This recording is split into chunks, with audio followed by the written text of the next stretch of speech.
Hello, hello, hello. I'm so sorry that I'm on late today, guys. Let me pull all this up here. I'm so sorry I came on late today, guys. I was out today and I thought I'd be back in time, and then I was like, you know what? I'll just do it from the car. And all my kids were asleep in the car, and it was perfect to do it from the car, and I didn't have any internet. So that's how that goes. I'm here now, and I hope you're here. And if you're not, I hope you'll catch it when you can. But I wanted to welcome you to our last day of the Confident Moms Birth Plan Workshop. And I'm glad you're joining me today.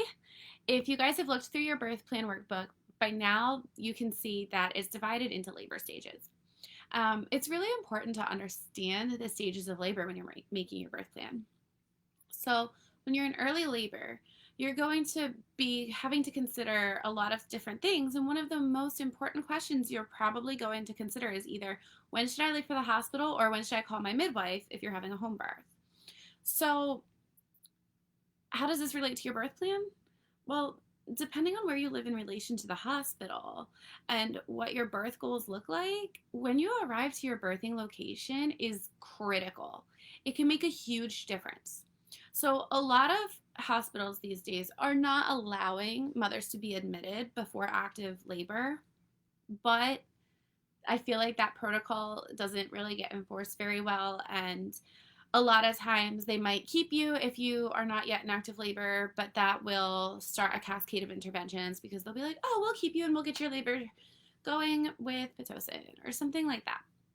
So if you're planning a low intervention birth and planning to go to the hospital, arriving too early can just result in you either being sent home or having interventions you really didn't want.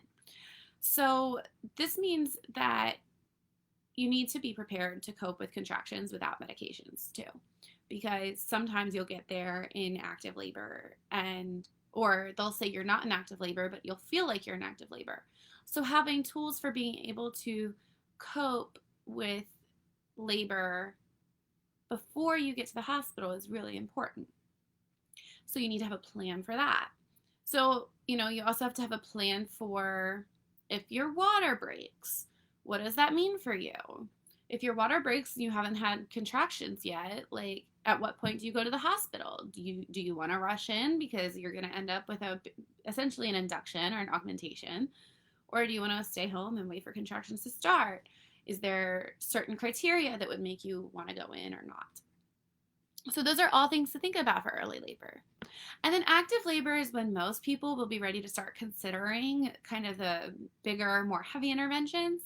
So labor is getting more intense by this point, and this stage will likely make up the majority of your laboring experience. Excuse me, my phone is like blowing up. I want to make sure everything's okay. Oh, I'm good. Um, so where was I? Active labor is most likely going to make up the majority of your laboring experience. So this is where I've listed most of the interventions because this is when we're going to be considering a lot of different interventions, like having your water broken, having epidurals or morphine or monitoring and this and that and all of the various interventions. So I totally lost my place in my train of thought. Okay, so when you're considering these topics, you want to think about how you're going to feel during an intense situation. Do you want to be feeling tired and emotional and uncomfortable and having to make these kinds of decisions on interventions? Or do you kind of want to have a plan in mind ahead of time for when you would like that intervention and when you wouldn't? That's why we're doing the birth plan. So, how do you respond to pain? How do you respond to frustration? And how does your partner respond to you in these situations? These are the kind of questions that I'm going to want you to ask yourself when you're looking at this part of your birth plan and making decisions.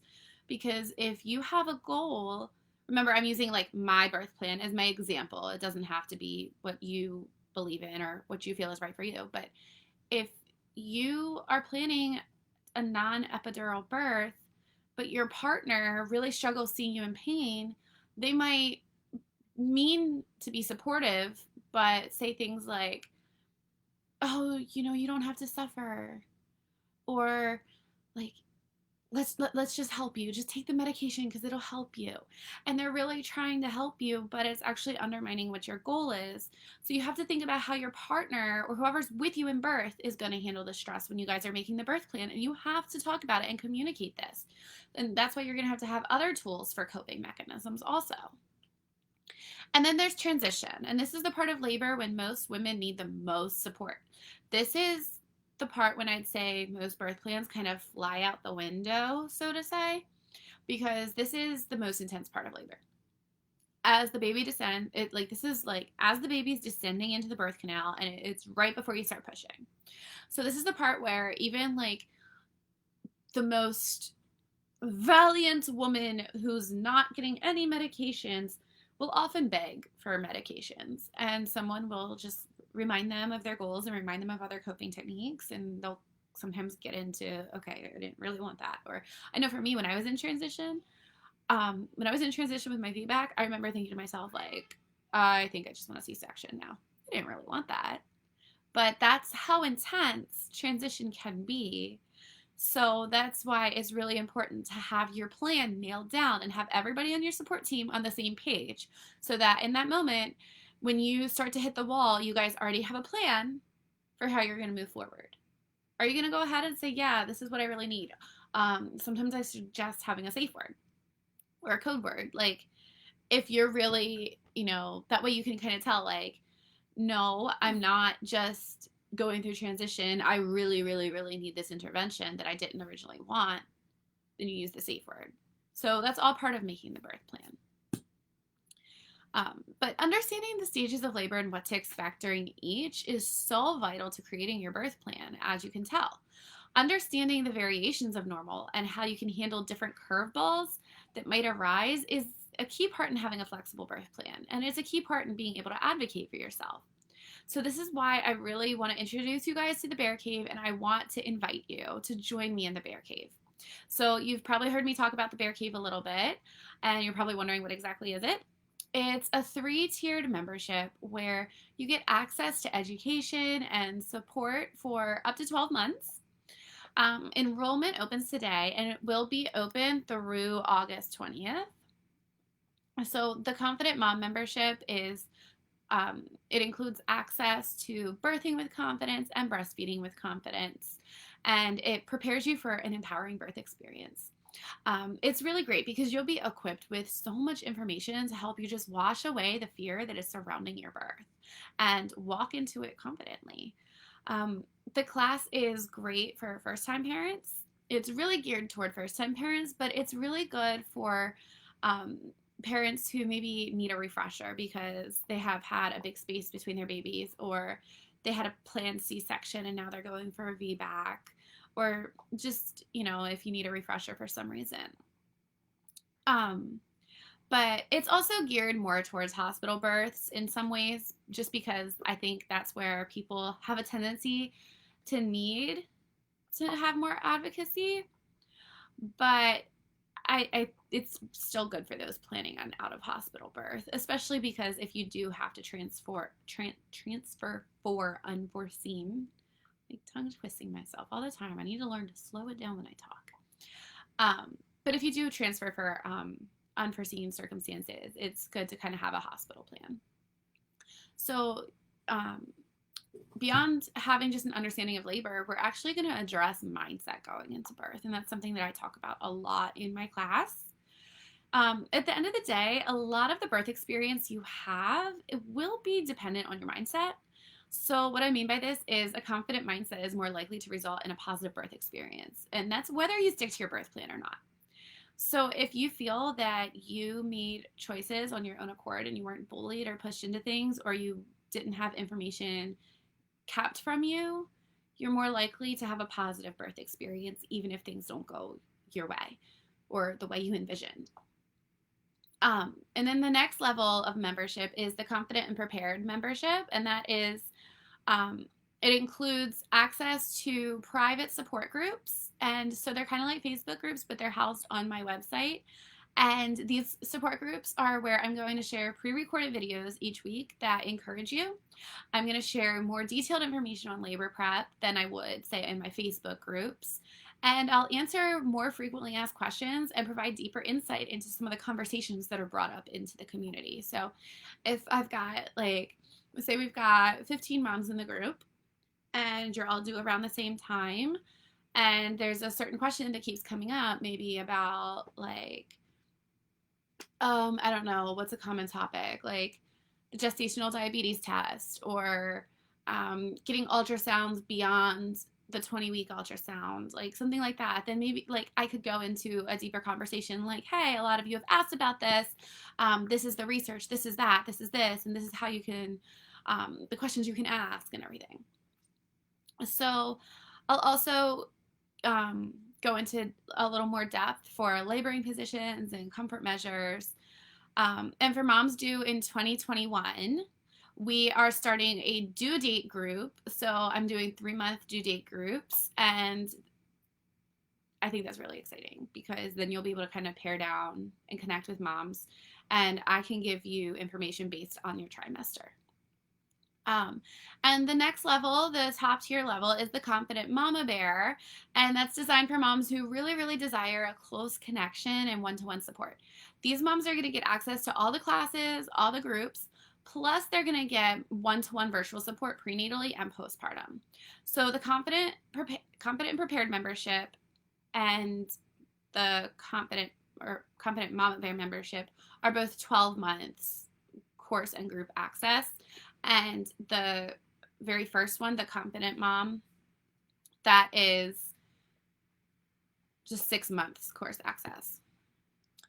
So that's the difference there. And the cool thing is with the course access is that as long as your membership is current, you will have access to any new classes I add.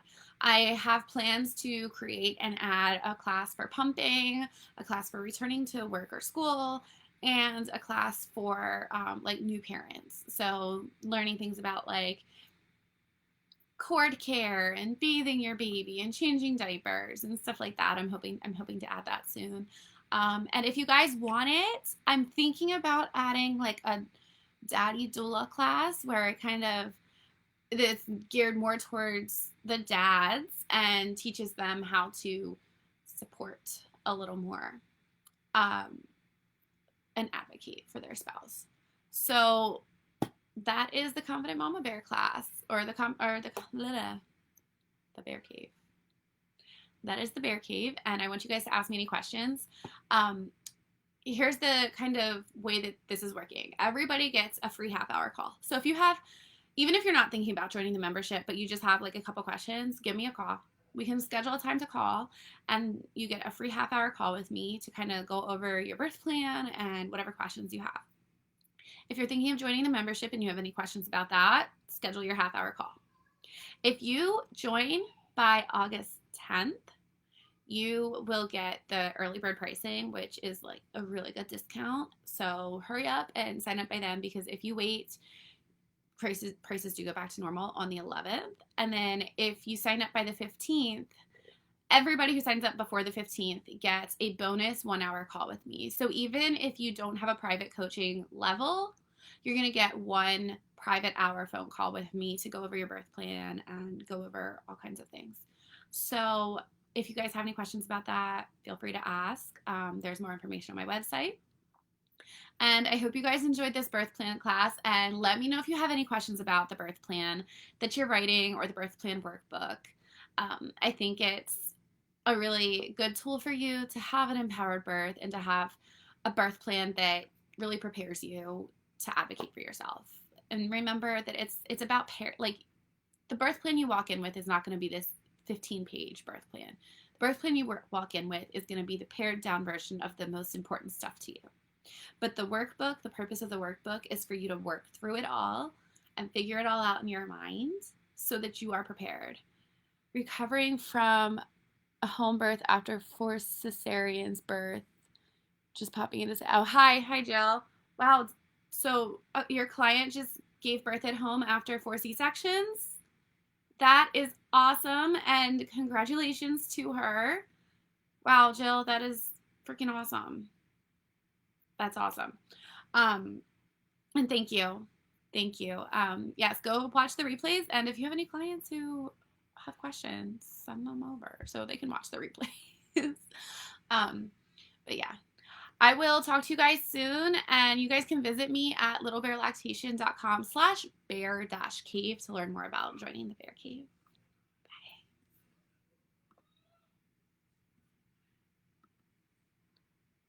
That's so awesome, Jill.